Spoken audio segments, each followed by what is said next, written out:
A paz de Deus, meus amados irmãos, boa tarde, tudo bem? Vou dar uma carona com vocês enquanto eu estou trabalhando aqui. Senti de conversar um pouco com vocês mais a respeito da salvação, né? Agora há pouco, um irmãozinho da minha igreja compartilhou comigo uma live que estava sendo feita por um nosso irmão também da mesma denominação religiosa aqui que eu, e ele estava falando também sobre o assunto da graça, da salvação, sobre o pecado para a morte, né, e os outros pecados, enfim. E o que eu pude acompanhar vendo essa live dele foi que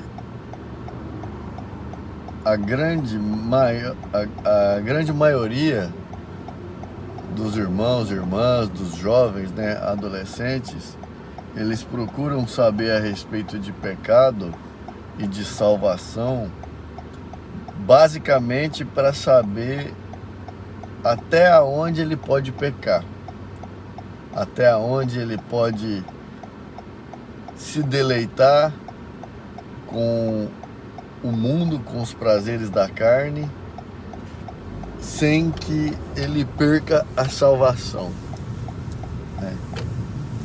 A maior dúvida não é se eu vou ser salvo, ou como servir melhor a Deus, como buscar a Deus, como sentir a presença de Deus. A maior dúvida dos questionamentos que eu vejo é no sentido de o que é pecado de fato, o que não é pecado, o que vai trazer minha morte e o que não vai trazer minha morte.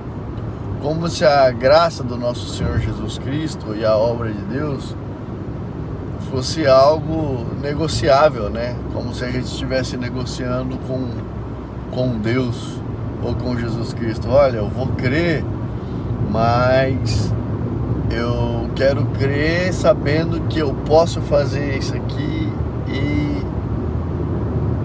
de vez em quando, tá? Não é sempre. E aí você vai me salvar, tá bom? Pode ser assim?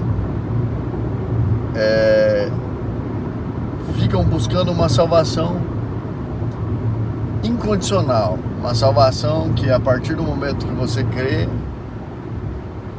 automaticamente você pode viver em pecado, que você vai ser salvo. É isso que as pessoas querem ouvir.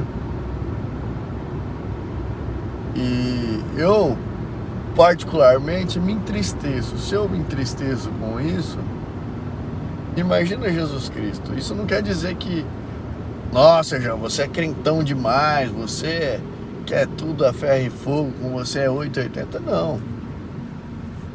Também não é assim, né? O evangelho que eu prego, claro, é o evangelho do amor, da redenção, do perdão, né? Todos têm chance enquanto têm vida. Mas o pecado é aquele deslize que você comete sem querer cometê-lo, né? Assim como esse irmão deu o exemplo sobre a blasfêmia do Espírito Santo, né? Ele falou que basicamente o que é tido como blasfêmia é quando você quando você tem a intenção de ferir o Espírito Santo. Você fala contra o Espírito Santo, fala contra Cristo, contra a obra de Deus, de maneira intencional e voluntária. Você deseja falar aquilo, você quer falar aquilo e você fala, né? Você professa. E quando é de forma involuntária, né? Às vezes alguma ação que ocorreu fez com que você blasfemasse sem uma intenção real de fazê-lo. Ele deu como exemplo Pedro, quando negou Jesus. Foi o exemplo que ele deu, né? Que Pedro, embora tenha negado Jesus Cristo, e ele cria, né, na obra de Cristo, estava em Cristo, mas ele negou como um ato involuntário, foi como um ato instintivo que ele teve para poder se proteger naquele momento onde ele se via em perigo de morte, né? Em perigo de perder a vida. E depois Jesus Cristo foi e perguntou: Pedro, amas-me, né? E perguntou 3 vezes, e Pedro todo arrependido: claro que eu amo, o senhor sabe que eu te amo, né? E ali há a misericórdia estendida de Jesus Cristo e o arrependimento, né? E aí ele cita que Judas, quando traiu, Judas foi com a intenção mesmo, confabulou antes: eu vou fazer aquilo, eu vou trair Jesus. E vende ele e combina, né, com os soldados: olha ali, ó, aquele que eu estender a mão, que eu abraçar e saudá-lo, aquele é Jesus Cristo. Engraçado que como se não soubessem, né? É algo, né, meio que surreal, mas foi assim que se sucedeu. Então ele tinha intenção, e esse blasfemou para a morte da sua alma. Agora eu levo a seguinte reflexão para você que busca a salvação condicionada. A salvação condicionada à oportunidade de viver pecando. Claro, nós, como seres humanos, estamos à mercê do pecado. Nós pecamos com ações. Às vezes você olha algo com desejo e de repente já cai em si, tenta desviar, a carne é forte, vai e fica olhando. Às vezes você fica pensando em alguém e pensa de maneira incoerente, né? Que não deveria. E a gente peca de várias formas, até quando não pecamos. Aí você vai me falar: mas e aí, o olhar é involuntário? Às vezes você está olhando e passa alguém que te atrai um desejo, mas aquela pessoa passou, você não saiu procurando. Eu quero pecar, eu quero errar, né? É diferente. Então a gente pode traçar um paralelo nesse sentido, conforme esse irmão colocou. Você pode traçar um paralelo então nesse sentido. Vamos supor, se você está na graça de nosso Senhor Jesus Cristo, e através do crer e da conversão, né, não sendo pecado para a morte, você tem sempre a oportunidade de redenção. Sim, é verdade, sempre tem a oportunidade de redenção, mas você não está procurando pecado, né? Infelizmente, às vezes você cai em pecado. Aparece alguma pessoa e você olha e aí de repente a cabeça viaja e você tenta controlar e fica lutando com aquilo, e até que depois você pede perdão.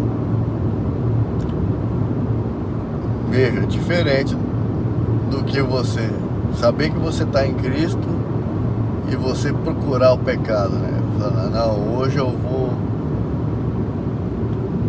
nossa, então eu tô com desejo aqui, eu preciso fazer aquilo, mas é pecado, mas nosso Deus, tá mais forte que eu. E aí de repente passa uma pessoa e te faz um convite, e você acaba enfeitiçado pelo momento e vai desejando, já estava desejando.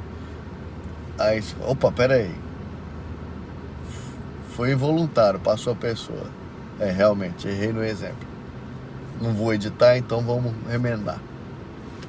Você tá com a intenção, você viu aquela pessoa, conversou, fica desejoso, fica maquinando aquilo, que se tivesse oportunidade e tal, é só uma vez, o inimigo fica na sua mente, né? Mas você aceita aquilo. E aí você começa a pensar. Quando você começa a pensar, vai ser só uma vez, Deus vai me perdoar. Eu vou fazer isso só uma vez, Deus vai me perdoar. Você já está indo com a intenção e já querendo que Deus faça vista grossa por você. Ou seja, você está partindo para o pecado, você está indo para o pecado. Você está buscando o pecado. Então, se, eu estou falando um se bem grande, tá? Porque é um assunto que merece um exame mais aprofundado. Mas se o mesmo paralelo que esse irmão traçou de que quando você procura, você está caindo em pecado,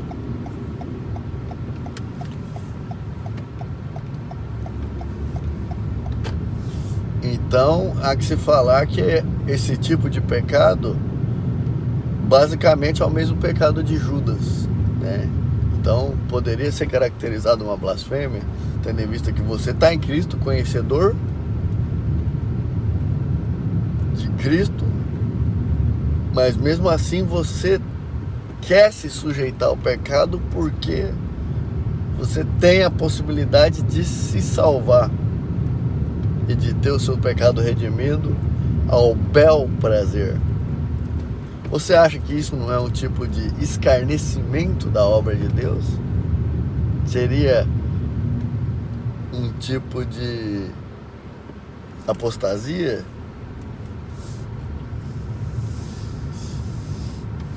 Como você friamente consegue digerir essa questão? Um é o pecado sem querer. Vamos outro exemplo. Eu estou falando mais em exemplos com conotação o pecado para o sexo, porque é o maior embate, é o que todo mundo quer saber, na verdade. Todos os adolescentes, todo mundo quer saber, porque é o pecado que tirou mais gente da igreja, né? Ele quer saber se de vez em quando ele ir procurar o pecado ali, se Deus vai perdoar ele ou não. Olha, eu vou falar por experiência própria. Eu costumo dizer, eu usei um exemplo por irmãozinho que foi o seguinte: imagine se você pular de um prédio de uma altura que você saiba que você não vai morrer, mas que você vai se quebrar. E que isso pode gerar duas coisas. Uma, você conseguir ser curado por um processo doloroso. E outra, você não tem mais conserto. Isso é o flertar com o pecado. Então, se você está agindo com a intenção, eu acho que você está indo para uma zona temerária. E quando você está na dúvida, eu sempre costumo fazer o seguinte: consulta a sua alma. Porque às vezes o pensamento é do inimigo que vem colocando aquele desejo, e você começa só a ver aquele desejo. Mas consulta a sua alma. A sua alma vai ser honesta com você. Ela vai falar: não faça, tá errado. Mas o inimigo vai falar: não, só uma vezinha. Depois você consegue voltar. Aí a hora que você vai, você gosta da sensação de liberdade que aquilo te causou.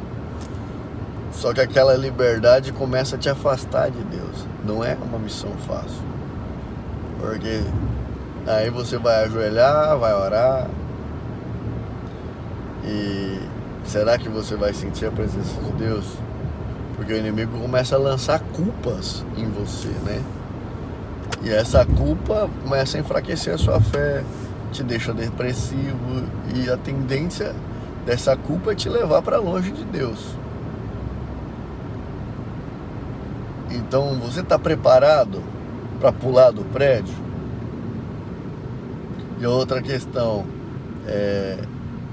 conforme pois é ser bom, seria uma blasfêmia, tendo em vista que você sabe que Deus não se agrada disso, se você falou que está em Cristo, e você, por vontade própria, voluntariamente, quer flertar com o pecado, porque você sabe que você é salvo. Por isso que eu sempre digo, analise você mesmo as Sagradas Escrituras, orem e meditem nela, e tenham a sua percepção sobre a salvação. O que eu faço, o trabalho que eu faço, não é um trabalho que induz a pessoa a viver pecando que pode ser salva, não. O trabalho que eu faço é para resgatar as pessoas que acharam que através do pecado, que não foi a blasfêmia, não tem mais salvação e está perdida, jogada na calçada. A minha missão é de resgate e não é de deturpação da obra de Deus. Tá bom? É só uma reflexão. Deus abençoe pela carona, paciência, a vontade de falar muito mais, mas eu preciso colocar vocês para pensar a respeito, tá bom? Deus abençoe, até nosso próximo vídeo. Esse foi gravado, nosso próximo vídeo.